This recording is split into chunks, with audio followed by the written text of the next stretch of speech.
trim. All right, here is the plasma torch that we're going to cover the quick disassembly. The first thing you'll notice is that cap pops right out. The tube is a press fit.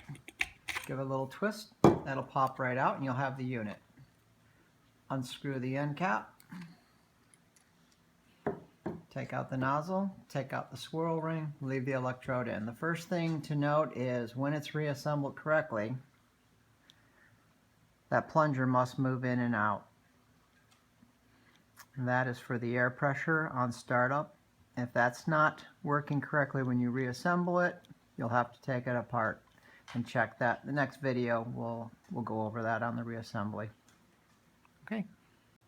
And zoom in if you need to. Alright, so the unit is disassembled. You've got a half on each side. We've got a set of screws that went into the front. Please take care and note and keep the screws separate of what was in the front and what was in the rear, only because I pre-thread them and make sure it goes back together right. So this is the module when it comes out.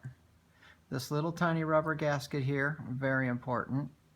If it's damaged or frayed as you use the tool, please get that replaced. But overall, we've talked about the plunger and how it pushes. You'll notice that this back piece here, along with this ground wire, are what make up the plunger movement. Now, once you get your hose and wire assembly all connected up, you have to put it back inside, obviously. This little stop here is where this square part goes, and that little edge or the ridge inside here, I know it's difficult to see, is what will press against this cap piece here, putting it together. So all that's really needed to do is to slide that in like that and then set the unit into its cradle.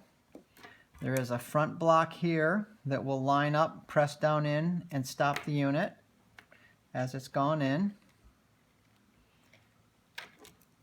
There is a front piece here with a little nub that presses down on the contact pins.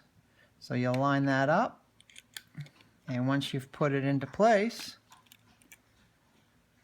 make sure that you can still push that end and that it slides freely on the electrode. What you'll notice sometimes, and I actually have to move these ground pieces around, is we try to move them out of the way so they don't interfere with the rearward movement. But once you've hooked up your assemblies, just note that and make sure that that's free and clear because it must go back. Simply take the other half cap, align it up over the top, slide it in and make sure that the part presses on the nub, put it back together. Make sure again that that nozzle can move in and out. Make sure you have your rubber washer right there. Put the screws back in, back into the tube, and you're done. Thanks, hon. That's it.